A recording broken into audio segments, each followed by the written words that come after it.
menjadi seorang koruptor sebagai pertanggungjawaban moral. Saya mau minta klarifikasi. Ini tanggung jawab siapa? Bapak malu nggak sih? Apakah saya dengar permintaan maaf yang benar?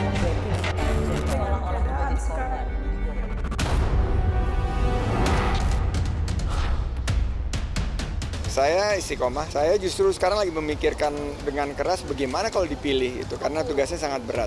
Saya mengikuti dinamika dan arahan dari partai seperti apa, tentu itu menjadi sementara sikap saya per hari ini.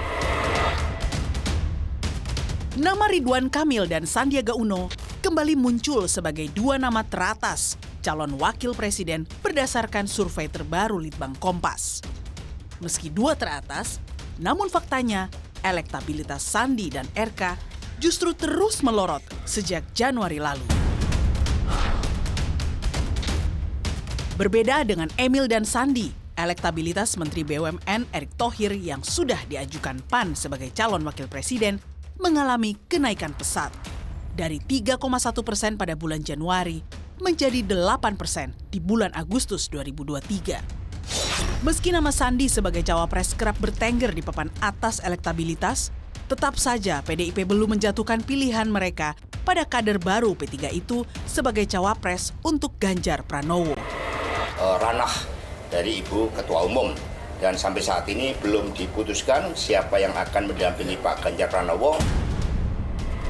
Kalau ternyata ya Pak Sandi Uno itu tidak dipilih sebagai cawapres, lalu bagaimana sikap P3 itu? Bahwa di P3 itu jujur saja, ya, yang mendukung Mas Ganjar banyak, yang mendukung Mas Anies juga lumayan banyak, yang mendukung Pak Prabowo juga lumayan banyak.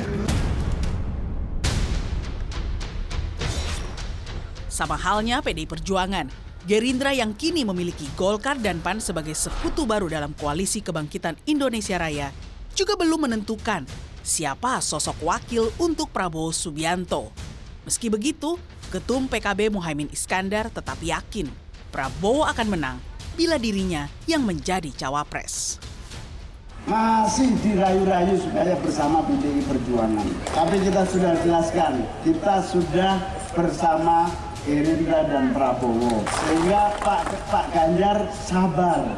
Cari teman yang lain dulu. Insya Allah Prabowo presiden kalau wakilnya PKB. Tapi kalau Prabowo tetap maju wakilnya bukan PKB, saya tidak bertanggung jawab. Setuju? Namun harapan Caimin untuk menjadi kandidat terkuat pendamping Prabowo kini semakin kuat dibayang-bayangi kemunculan putra presiden Gibran Rakabuming Raka.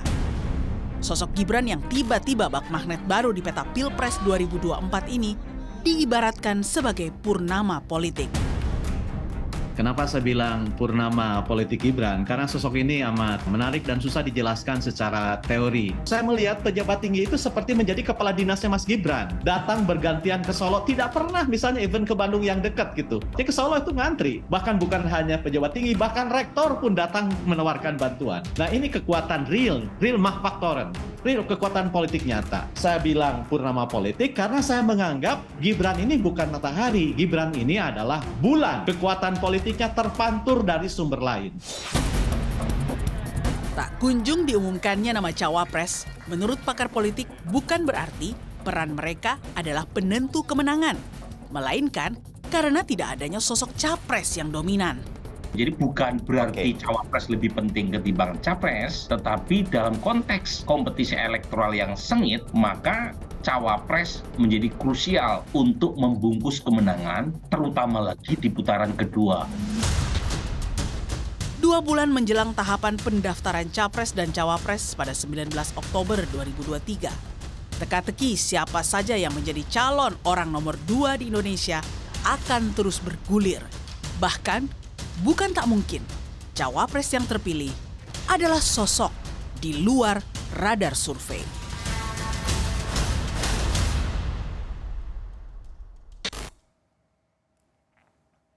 Saya sudah bersama analis politik senior yang juga penulis buku Refleksi Paham Kekuasaan Jawa dalam Indonesia Modern, Bung Fahri Ali. Bung Fahri Ali, terima kasih sudah di Rosi. Yes. Bung Fahri, Litbang Kompas mengeluarkan hasil survei untuk periode 27 Juli sampai 8 Agustus. Yeah. Apa bacaan Bung Fahri dari temuan Litbang Kompas ini? Pertama ya, secara esensial survei itu snapshot gitu. Jadi potret sesaat. Dan dalam periode itu? Iya, dan dalam periode itu gitu. Nah, kendati pun demikian, wajah seseorang atau materi yang kita foto itu kan berproses dari sebelumnya juga gitu, sampai kemudian wujud ketika dia difoto gitu. Nah, jadi tentu setelah itu kita tidak tahu berubah atau tidak gitu. Tetapi yang jelas kalau kita lihat ya pada tingkat approval ya Presiden Jokowi, maka memang ya kita lihat sesuatu yang agak luar biasa. Gitu. Kenapa kita katakan agak luar biasa? Karena tingkat approval-nya itu tidak pernah berubah sejak sebelumnya. Gitu. Nah, banyak teka-teki ya, di dalam konteks ini tentang Presiden Jokowi itu sendiri. Gitu. Tetapi secara konseptual saya ingin mengatakan bahwa Jokowi itu telah muncul sebagai sosok ya, yang menandingi kedikdayaan partai-partai politik. Gitu. Jadi Jokowi itu sendiri sudah menjadi partai. Ya, kalau kita lihat di hasil temuan Litbang Kompas, ada 18% naik lagi. Sebelumnya 15%, naik lagi ke 18%. Bung Fahri, mereka akan memilih calon presiden, atau memilih presiden kalau itu didukung oleh Pak Jokowi. 18% itu udah partai politik. Iya, tapi saya bahkan lebih dari itu yang mau saya katakan adalah bahwa dia adalah seorang tokoh yang tidak punya partai politik, tetapi hampir seluruh ya gerak-gerik dan dinamika yang berlangsung pada partai-partai politik itu adalah pantulan dari pengaruh kekuasaan yang dia miliki gitu. Jadi di dalam beberapa hal kalau kita sedikit mau melebih-lebihkan, Jokowi ini itu justru ya kekuasaannya atau pengaruhnya itu melebihi partai-partai politik. Gitu. Hanya menariknya begini, Bung Fahri, dalam temuan survei Kompas 27 Juli sampai 7 Agustus lalu, dukungan kalau didukung oleh Presiden Jokowi, Ganjar itu hanya naik 0,8%. Yeah. Jadi sebenarnya tidak terlalu signifikan. Yeah. Sementara Prabowo naiknya 3,8%. Yeah. Tinggi sih untuk Prabowo, meskipun dengan seluruh upaya identikkan dengan Presiden Jokowi atau selalu ingin bersama, 3,8% ya oke lah. Tetapi untuk ditanyakan apakah akan melanjutkan program Jokowi, itu justru kenaikan para calon presiden ini atau bakal calon presiden ini naiknya lebih tinggi. Ganjar bahkan naik 4,1%. 2,8%, lebih tinggi daripada 0,8%. Pak Prabowo 4,1%. Artinya betul. Orang juga ingin lebih melihat programnya yang dilanjutkan daripada hanya didukung oleh Presiden Jokowi. Jadi begini, saya gembira dengan hal yang terakhir itu ya, bahwa program menjadi lebih penting daripada didukung oleh Jokowi. Tetapi kalau kita bicara tentang snapshot itu tadi ya, maka sangat terlihat sekali bahwa gerak-gerik yang dilakukan oleh Presiden Jokowi atau Jokowi lah ya, as an political actor di sini itu sangat mempengaruhi tingkah laku dan gerak-gerik partai-partai politik gitu dalam hal ini gitu. Nah, bahwa kemudian masih dipertanyakan ya, apakah dukungannya atau endorsementnya terhadap salah satu calon itu kemudian berpengaruh secara signifikan, masih akan kita lihat. Masih harus terus dilihat dan diuji lagi. Betul. Nah kalau begitu, sorry Bung Fahri, kalau gitu apa yang baru buat seorang Ganjar? Kalau misalnya dukungan itu ya hanya sekitar 0,8%, apa yang baru untuk Ganjar? Tidak ada yang baru sebenarnya. Dari dulu ya, di dalam pandangan saya, Ganjar itu sudah mendapatkan captive market gitu. Jadi pasar menetap yaitu para pendukung PDIP. Apalagi kalau kita lihat ya dominasinya itu akan berada di Jawa Tengah gitu. Itu akan sesuatu yang susah sekali bisa diperoleh ya. Sementara kemudian Jawa Timur dengan Jawa Barat ya masih sangat tentatif gitu. Tetapi tidak ada satupun calon-calon ya bacalon ya, bakal calon presiden yang kita lihat yang 3 ini tadi itu menguasai suatu wilayah Jawa Tengah. Ya. Sementara kemudian Jawa Timur adalah kalau mau sedikit dilebih-lebihkan terra incognita, suatu wilayah yang belum dikenal sama sekali oleh para calon-calon bacalon ya, partai-partai politik ini gitu.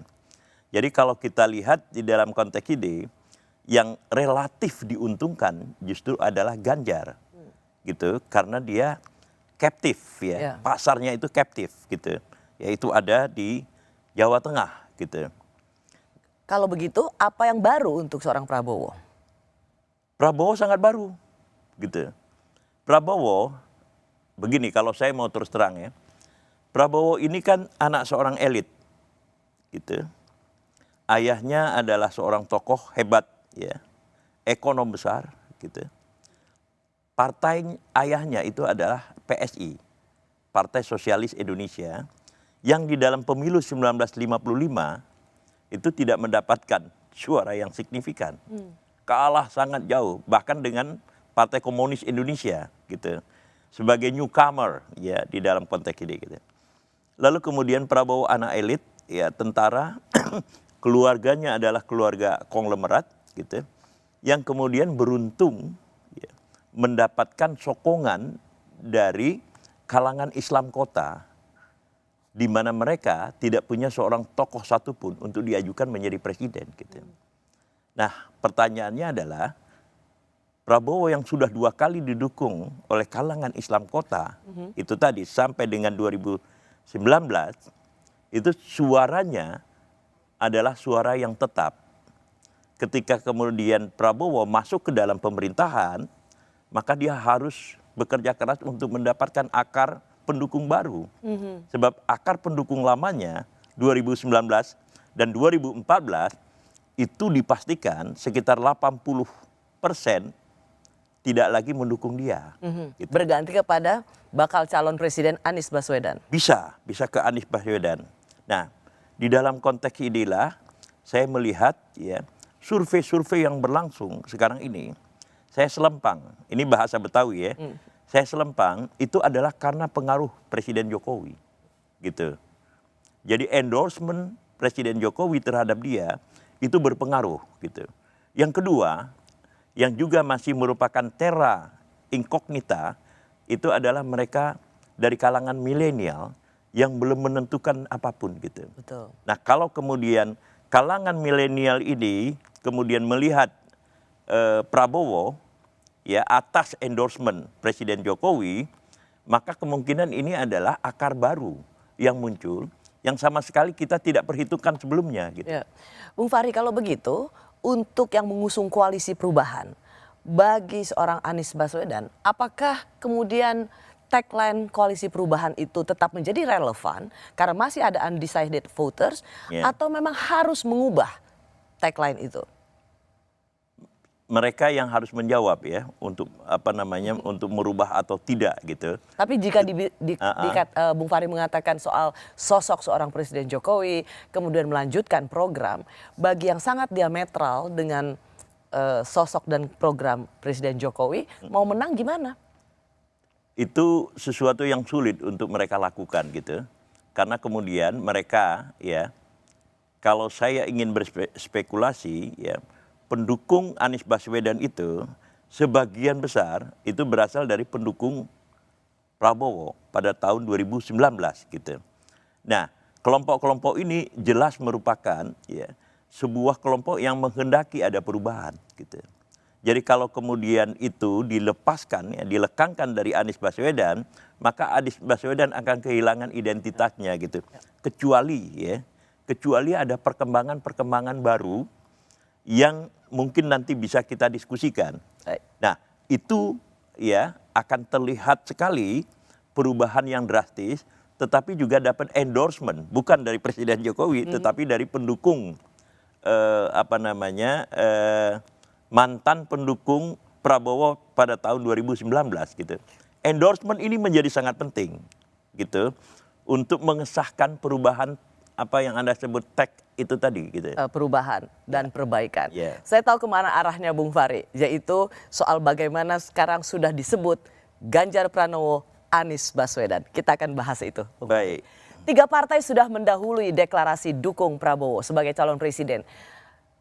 Apa yang akan terjadi pada Golkar, PKB, dan PAN jika calon wakil presidennya bukan kader partai mereka? Saya masih bersama analis politik senior yang juga pernah menjabat kepala program penelitian di LP3ES, Bung Fahri Ali.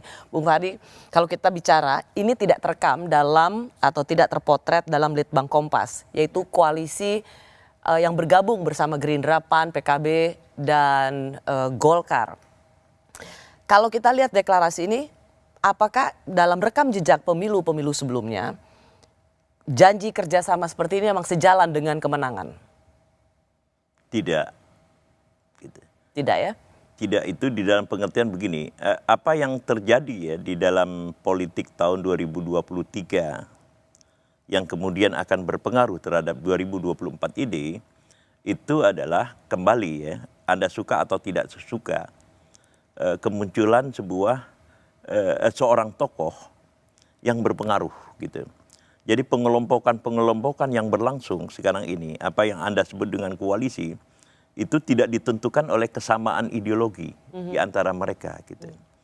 Tidak juga ditentukan oleh kesamaan program. Bahkan ya kalau kita lihat misalnya hilangnya koalisi pertama, saya lupa namanya yang terdiri dari Golkar, KIB ya.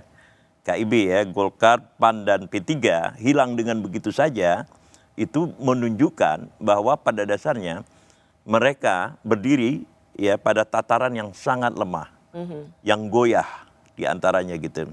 Nah yang mengatur ini ya, kalau saya ingin berspekulasi, tetapi saya kira publik juga menerima, itu adalah Presiden Jokowi gitu.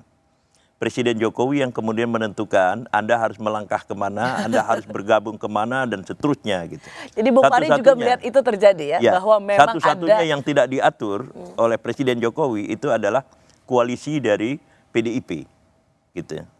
Bung Fahri, meskipun Presiden di pidato kenegaraan loh, 16 Agustus mengatakan saya tidak ada sangkut paut dengan koalisi, saya dibilang lurah mengatur, saya bukan lurah, saya presiden. Ini Bung Fahri termasuk yang ingin atau tidak percaya dengan Presiden Jokowi yang mengatakan nggak ngatur-ngatur koalisi. Saya mau konsisten dengan pendapat saya pada yang sesi pertama tadi, bahwa Jokowi adalah tokoh besar yang pengaruhnya melampaui partai-partai politik gitu.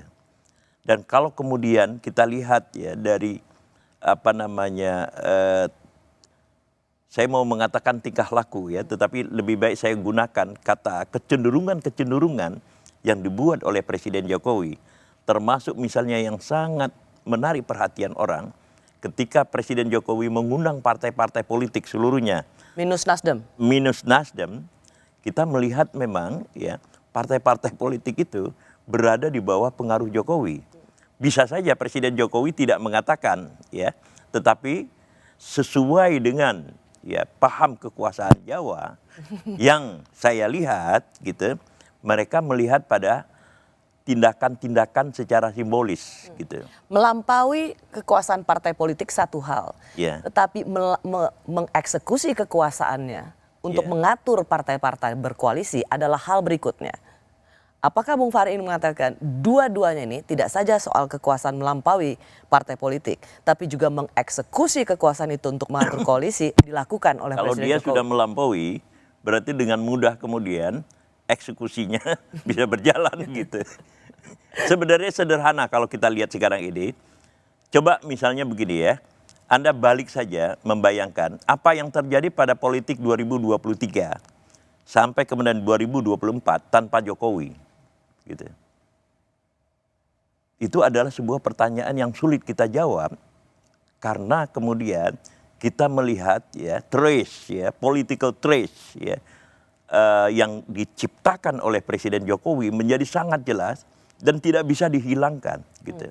Kenapa misalnya Prabowo mau masuk ke dalam pemerintahan? Ya, masuk ke dalam pemerintahan dengan mengambil resiko bahwa dia ditinggalkan oleh pengikut tradisional atau pendukung tradisionalnya. Itu harus kita lihat sebagai trace yang sangat besar ya dalam konteks politik di dalam hal ini gitu. Nah, kenapa ya walaupun mungkin ya kita akan membicarakan nanti ya, kenapa kemudian anak-anak Jokowi ya, apakah yang semuanya dari Solo ya, tetapi ada yang ingin ke Depok, ada yang ingin menjadi gubernur, ada yang bahkan diisukan menjadi wapres ya sekarang ini, itu accepted ya, seakan-akan accepted pada tingkat publik. Itu semuanya adalah ya pancaran sinar dari pengaruh politik Jokowi gitu. Tidak ada seorang presiden pun di dalam sejarah Indonesia kita lihat sekuat itu. Ya. Gitu. Nyaris tanpa penolakan yang berarti. Betul. Even Presiden Soekarno yang begitu besar ya pendiri bangsa ini itu tidak menikmati ya kekuasaan yang semacam itu di dalam konteks ya di mana acceptability dia itu diterima hampir tanpa kritik gitu. Presiden Soekarno kita lihat tetap saja terbelah ya dengan kekuatan-kekuatan politik lainnya, terutama dari kalangan oposisi yang kaum modernis ya, apakah itu Masyumi, apakah itu Protestan, apakah itu Katolik, apakah itu PSI, plus kemudian militer gitu. Nah, kalau kita lihat di dalam konteks ini ya, kita balik ke masa 2023-2024, tidak ada fenomena ya pembelahan masyarakat seperti yang dialami oleh Presiden Soekarno pada 1960-an gitu. Nah, jadi di dalam konteks ini apakah Jokowi meminta orang untuk bergabung ya dalam koalisi yang terbaru ya, koalisi Prabowo ya, ditambah dengan PAN plus satu lagi apa? PKB. PAN, Golkar. Golkar. PKB sudah ya di situ. Apakah disuruh atau tidak disuruh ya? Tetapi menurut saya itu adalah interpretasi dari para pemimpin politik ya bahwa inilah yang dimaksudkan oleh Jokowi gitu. Dan mereka dengan sukarela melakukannya tanpa perlawanan berarti. Dan pidato Erlangga Hartarto itu mengatakan bahwa kelanjutan ya dari program-program pemerintahan itu wajib kita lakukan katanya. Di sini ya bukan lagi secara simbolik, secara terang-terangan memperlihatkan kehadiran pengaruh Presiden Jokowi di situ gitu. Ya, dan kemudian ada adik dari Pak Prabowo yang juga menjadi pengurus di Partai Gerindra mengatakan bahwa koalisi ini atas sepengetahuan dan seizin Presiden Jokowi. Bung Fahri, hari Kamis ini tanggal 24 Agustus Litbang Kompas itu PKB naik jadi nomor 3, cukup signifikan, bahkan tertinggi sejak Litbang Kompas mensurvei partai politik per tahun 2015. Apakah ini ini akan dipakai oleh Caimin sebagai bargain menjadi cawapres? Muhaimin memang harus seperti itu terus-menerus dia itu. Maksud saya begini ya, dia ini agak unik ya, dia memenangkan pertarungan dengan omnya sendiri, Kiai Abdurrahman Wahid ya. Lalu kemudian dia bisa bertahan menjadi ketua umum terpanjang ya setelah Mbak Megawati ya, untuk memimpin sebuah partai yang tidak bisa dikatakan kecil gitu. Nah, menguasai Jawa Timur. Dan menguasai Jawa Timur. Nah, yang ketiga adalah sikapnya yang terus terang gitu. Sikapnya yang terus terang itu kadang-kadang memang menimbulkan kejengahan gitu. Tetapi di dalam konteks politik ya kesan saya diperlukan gitu. Seperti yang kita lihat tadi itu gitu. Nah, ketiga, ini hipotesis ya. Hipotesis saya mengatakan bahwa ya tidak ada pengaruhnya apa yang dipidatokan oleh Ketua Umum PBNU Yahya Saquf ya, bahwa PKB itu bukanlah ya bagian integral dari NU gitu. kalau misalnya hasil survei itu mau kita pegang gitu. Jadi di dalam konteks ini PKB itu seakan-akan sudah bergerak secara otonom tersendiri. Lalu kemudian persinggungannya dengan politik dia selalu ditampilkan dan seterusnya itu justru ya menunjukkan ya atau meningkatkan tingkat approval para pemilih terhadap PKB itu sendiri gitu. Kalau begitu, koalisi ini akan tetap jalan meski Pak Prabowo wakilnya bisa yang berbeda. Tadi kita bilang Caimin mengatakan kalau mau menang Pak Prabowo harus Caimin wakilnya. Kalau misalnya wakilnya berbeda, apakah menurut Anda dari rekam jejak PKB dan seorang Muhaimin Iskandar akan tetap bersama di koalisi ini atau memang mengiyakan godaan dari PD Perjuangan atau tawaran dari PD Perjuangan? Ya, kalau saya melihat kita tunggu sampai September ya. September ini, ya September kan tinggal bulan depan ya. September ini itu semuanya akan mengerucut. Oke, kalau begitu pertanyaan saya ganti. Apa masing-masing kan pengen punya wakilnya sendiri? Betul. Pasti dari Golkar ingin menjadi wakilnya Pak Prabowo, Erlangga. Betul. Dari PAN juga ingin wakilnya adalah Erick Thohir. Erick Thohir ya. Dan PKB lebih duluan mengikat janji. Betul ya. Pasti Tapi ada. gini. Kalau wakilnya ternyata di luar 3 partai ini, tetap solid atau bubar jalan? Gini, di antara semuanya itu yang relatif lebih independen itu adalah Muhaimin Iskandar. Independen dari? Dari ya pengaruh Presiden Jokowi di dalam konteks ini, di dalam konteks memilih wapres gitu. Jadi ya kesan saya ya, saya harap saya salah. Kesan saya PAN Golkar itu akan menurut apa yang kemudian siapapun calon wakil presidennya Prabowo di luar nama partai mereka. You are right, gitu. Kecuali ini tadi Muhaimin. Jadi kemungkinan Muhaimin hengkang juga besar, gitu. Karena dia sampai sekarang pun sebenarnya masih memasarkan diri kemana-mana, gitu.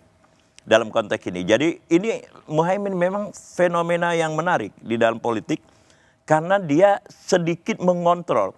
Punya otonomi bagi dirinya sendiri gitu. Karena berbeda loh dengan 2 ketua umum lainnya, PAN dan Golkar. Yang tidak otonom terhadap. Relatif tidak otonom. Nah ini saya pakai kata-kata relatif tidak otonom. Gitu. Bung Fahri kalau begitu kita juga melihat barusan dalam beberapa hari terakhir ini ada Ketua Bapilu dari Partai Demokrat, seorang aktivis juga. Andi Arief mengatakan kalau Demokrat dan PKS ya dengan Anies Baswedan, tapi ada partai lain yang pengkhianat gitu.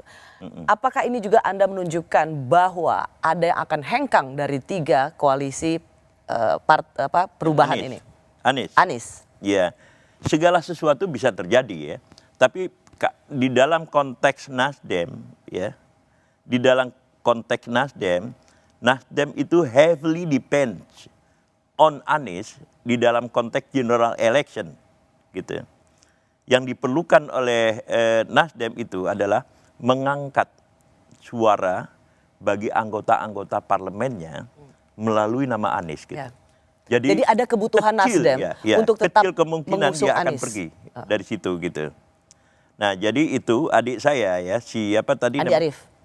Andi Arief yang hebat itu belum tentu benar di dalam konteks ini. Nah, beda memang dengan PKS dan Demokrat, partainya Andi Arief. Mereka itu sudah punya pendukung tersendiri. Gitu. Jadi, di dalam konteks ini bukan Nasdem yang akan pergi gitu. Kalau toh ada yang pergi, maka selain Nasdem. Gitu. Jadi Anda melihat ada ketergantungan Nasdem pada sosok Anies. Betul. Untuk dan meningkatkan. sekali dia meninggalkan Anies, habis namanya. Gitu. Semua partai politik saling berlomba umumkan siapa calon presidennya, tapi saling kunci umumkan cawapresnya.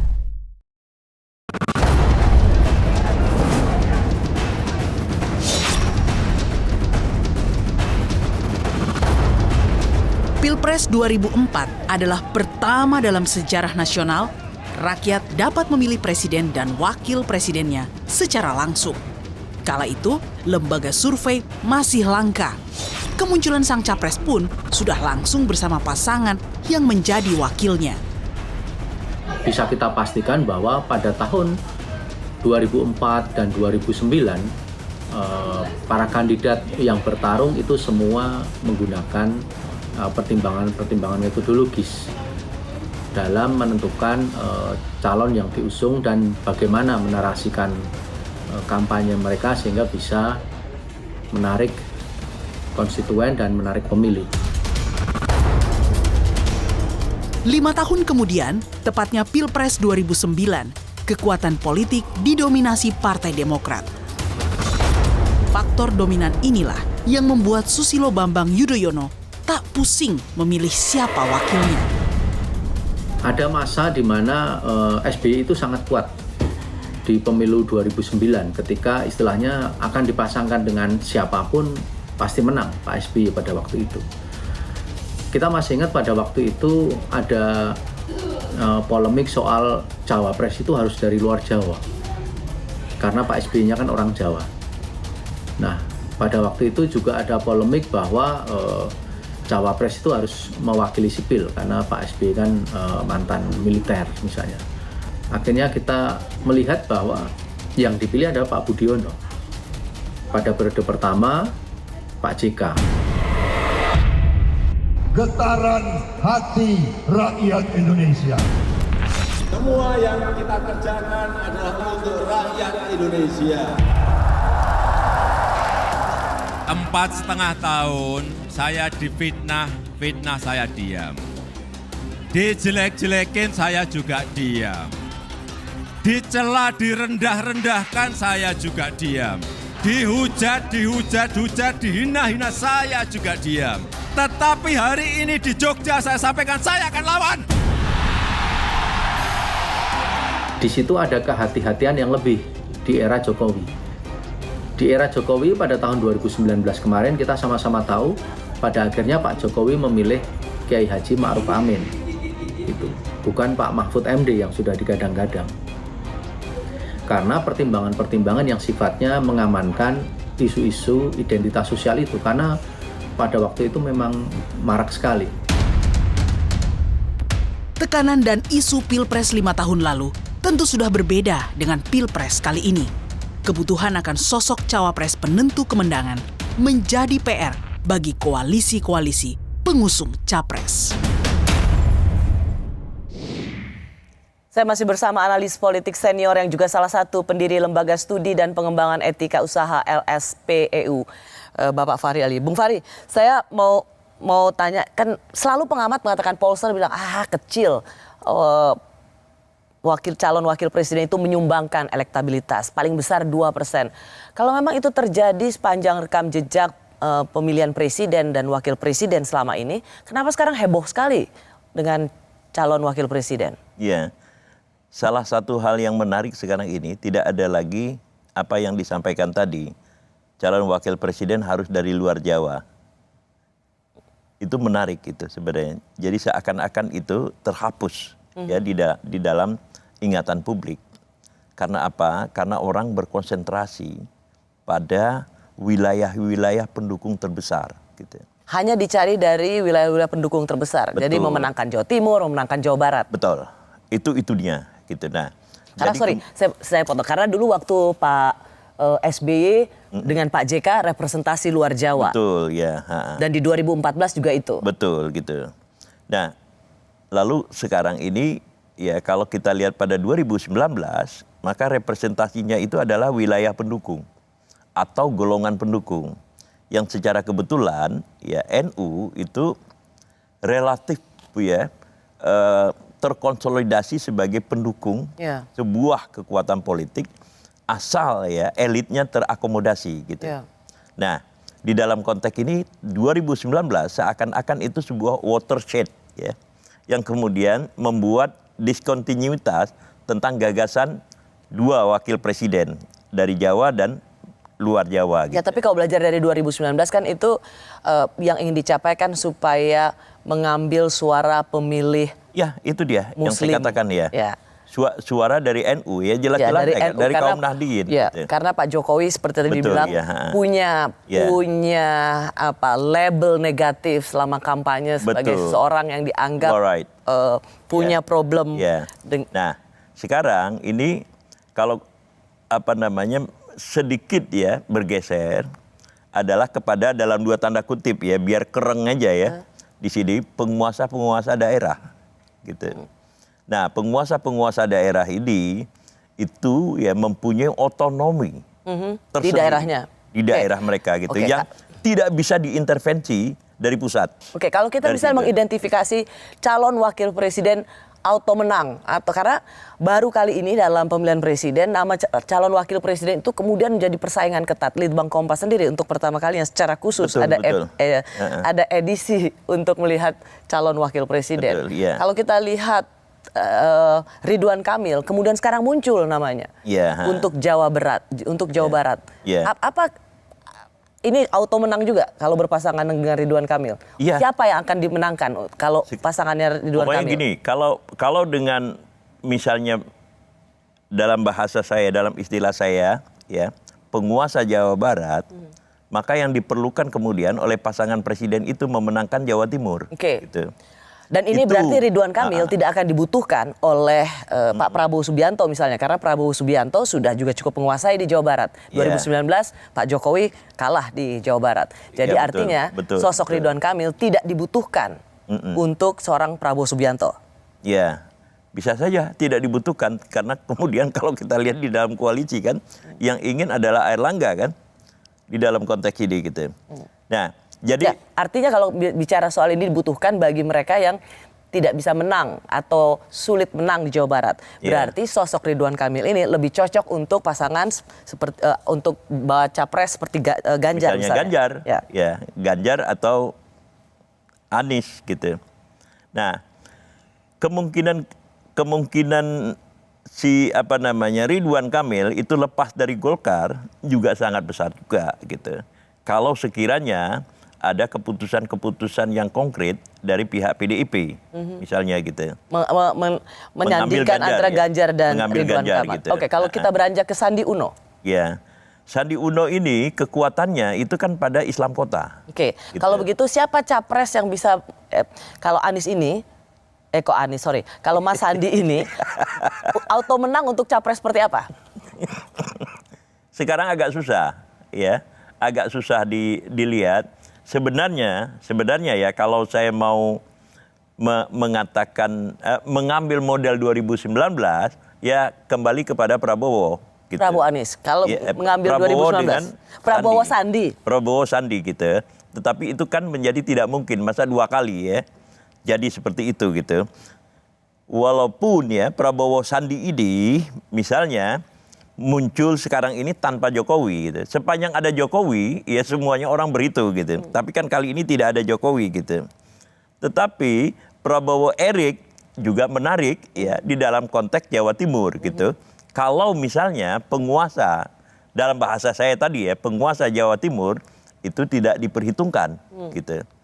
Jadi meskipun tadi Bung Fahri juga mengatakan Erick Thohir kan sudah juga mencoba sebagai representasi dari NU, yaitu dia menjadi makanya itu yang saya katakan tadi gitu. Kalau Prabowo, mana yang lebih sesungguhnya auto menang atau cawapres yang bisa menjamin menang? Prabowo Erick, Prabowo Muhaimin Iskandar. Gitu. Nah, kalau Muhaimin itu yang teka-tekinya itu begini. Dia bisa memenangkan ya pertarungan politik sepanjang itu masih berkaitan dengan partai. Sepanjang itu masih berkaitan dengan ya penambahan anggota-anggotanya di parlemen gitu. Tetapi begitu kemudian dia menjadi salah satu calon wakil presiden, maka itu menjadi problematik. Kalau misalnya andai kata tidak ada endorsement dari keluarga Kiai Abdurrahman Wahid. Berat ya? Itu yang sangat berat gitu. Dan kalau kita lihat di Jawa Timur, saya suka melakukan perjalanan ke Jawa Timur, selalu saya mendengar seperti itu gitu. Jadi mereka tidak menolak PKB-nya gitu. Tapi Caiminnya? Mereka kemudian mendukung ya Muhaimin Iskandar sepanjang dia masih bergerak pada koridor sebagai pemimpin partai politik gitu. Di dalam konteks ini gitu. Jadi sorry ya Muhaimin ya, saya katakan ini mudah-mudahan saya salah gitu. Jadi sebagai cawapres, seorang Muhaimin Iskandar dia hanya akan merepresentasikan PKB, tapi kemudian dia tidak akan mendapat dukungan dari Gus Durian begitu kira-kira ya. Dan itu sepanjang Kiai Abdurrahman Wahid ya sebenarnya di dalam posisi yang strategis semacam itu agak susah gitu. Sepanjang itu bicara tentang Kiai Abdurrahman Wahid, maka Caimin, itu secara keseluruhan adalah NU. Let's Ada say, ingat misalnya. Sorry, Bung Korea, saya mau cepat ini. Ya silakan. Caimin out. Ya, boleh. Erick Thohir atau Hovifah? Gitu. Itu dia.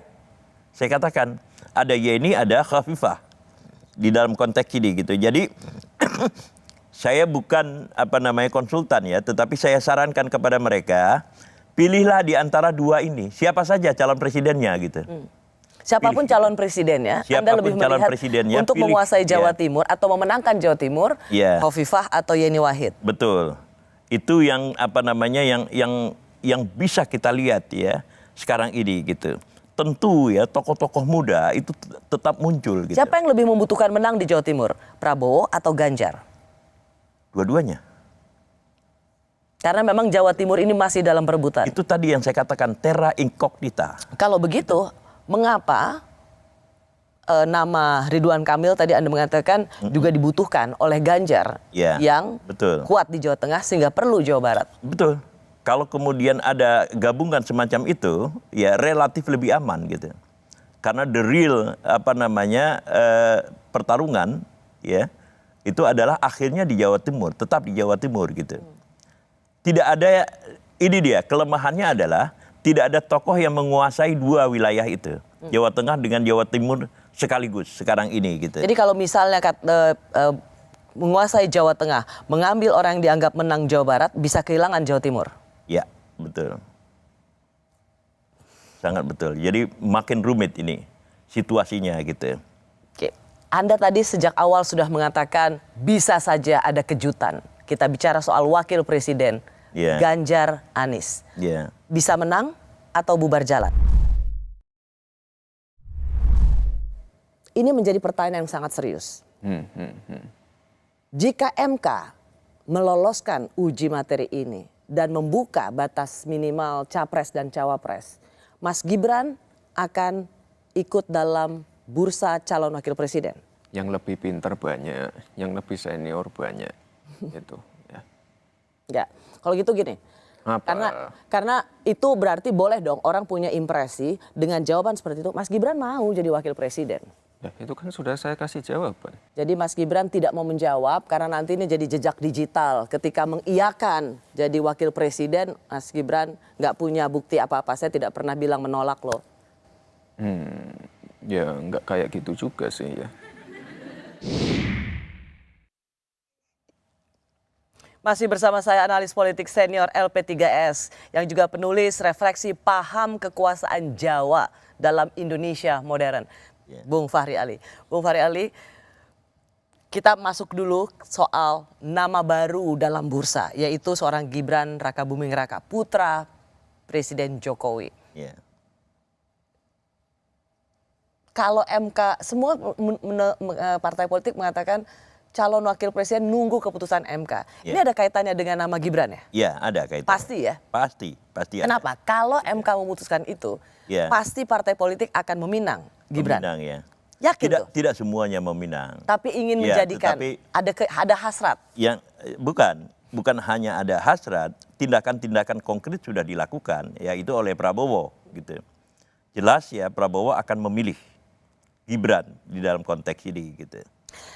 Nama Gibran memang masuk dalam radar survei calon wakil presiden, tapi masih di bawah. Masih kalah dengan Ridwan Kamil, masih kalah dengan Sandi Uno dan Erick Thohir. Ya, itu snapshot. Survei itu snapshot gitu.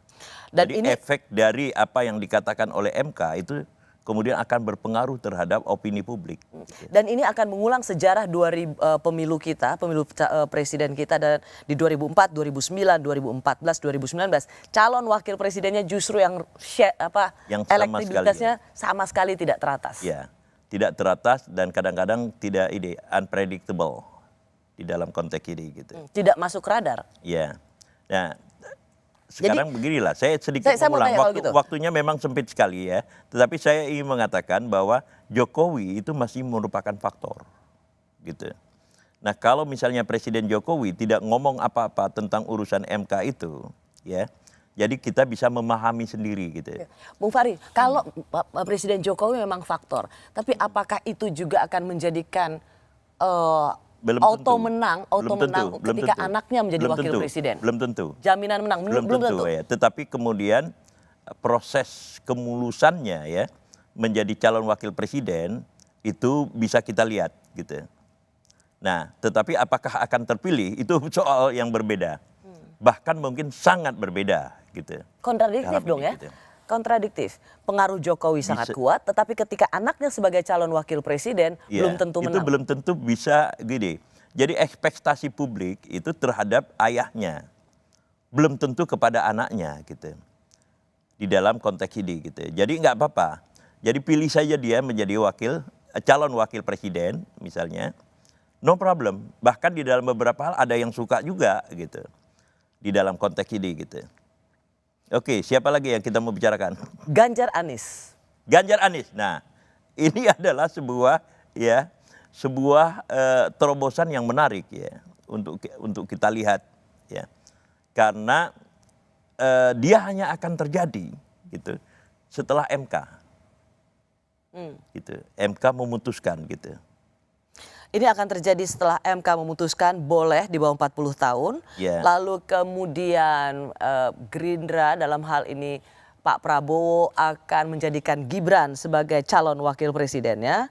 Yeah. Maka Ganjar Anies terbuka peluang untuk bersatu. Gitu. Ini hal yang sangat menarik ya. Menarik saya katakan, silakan dulu, Anda dulu, berapa menit lagi ya? Litbang Kompas melihat bahwa antara pemilih Anies dengan pemilih Ganjar itu sangat diametral. Betul. Ketika mereka disatukan, ini jaminan menang atau jaminan bubar jalan di akar rumput? Ada sesuatu ya, faktor lain gitu. Faktor kemunculan Gibran itu akan membuat ya pergeseran persepsi politik gitu. Nah, soal momentum ya dimanapun juga di dalam konteks politik itu menjadi sangat penting gitu. Momentum yang menjadi perhatian ya publik secara besar-besaran gitu. Walaupun buat saya tetap artificial ya di dalam konteks ini. Tapi Anda nggak usah tanya lagi apa maksudnya artificial ya. Yang jelas ya keputusan MK itu nanti ya adalah ledakan gitu. Ledakan tentang kesadaran publik, ledakan perasaan publik, ya, ledakan artikulasi politik yang sangat berbeda dari yang kita alami secara rutin sekarang ini. Gitu. Nah, kapan itu MK akan memutuskannya? Belum ada keputusan. Belum ada keputusan dan ya. Itu yang jelas sebelum Oktober ya. Ya, tapi Bung Fahri saya ingin lebih Anda straightforward karena saya tahu Anda seorang yang straightforward. Betul. Jadi ketika ada ledakan itu, apakah Anda ingin mengatakan kalau calon wakil presidennya seorang Gibran meskipun dia putra Pak Jokowi, maka itu juga akan justru akan menguntungkan pasangan Ganjar yang akan meminang misalnya bergabung menjadikan Anies Baswedan sebagai wakil presidennya karena ada kemarahan publik? Bisa seperti itu. Bisa seperti itu. Karena Anda menyebut ada ledakan ekspresi publik. Ya, betul. Jadi ya mereka mendukung Presiden Jokowi tapi tidak serta-merta kemudian menginginkan putranya wakil presiden. Betul, betul. Itu yang saya maksud gitu. Jadi kalau Anda lihat kalau ini memang benar-benar terjadi maka Prabowo Gibran, Prabowo Anies, Anda mengatakan bahwa, saya revisi. Jika MK merevisi umur boleh di bawah 40 tahun, maka Prabowo Gibran berhadapan dengan Ganjar Anies. Anda mengatakan jaminan menangnya adalah wapresnya Anies untuk Ganjar Pranowo. Bisa terjadi seperti itu, bisa terjadi. Makanya saya katakan sangat tergantung dari itu tadi gitu. Dan ini memang tidak ada presidennya ya. Ketika kemudian momentum politik ya terhadap perubahan itu ditentukan oleh sebuah keputusan hukum tata negara gitu. Anda sendiri tetap masih yakin 2 capres atau 3 pasangan capres? For the time being masih 3 gitu. Kecuali itu tadi itu keputusan MK. Gitu. Begitu ada keputusan MK, Anda dan kalau Gibran dipasangkan loh ya. Kalau misalnya pengurangan umur ya, penurunan umur bisa disahkan oleh MK, itu yang kemudian saya katakan akan ada ledakan ya di dalam konteks ini. Gitu. Baik, Bung Fahri Ali, terima kasih untuk semua perspektif politik Anda. Saya rasa Anda harus mencetak ulang buku Anda yang paling Anda sukai, yaitu Refleksi Paham Kekuasaan Jawa dalam Indonesia Modern. Harus diterbitkan ulang. Insya Allah. Terima kasih, Bung Fahri Ali. Terima kasih juga bagi Anda yang sudah menyaksikan Rosi. Kita jumpa lagi Kamis depan, tetaplah di Kompas TV, independen terpercaya.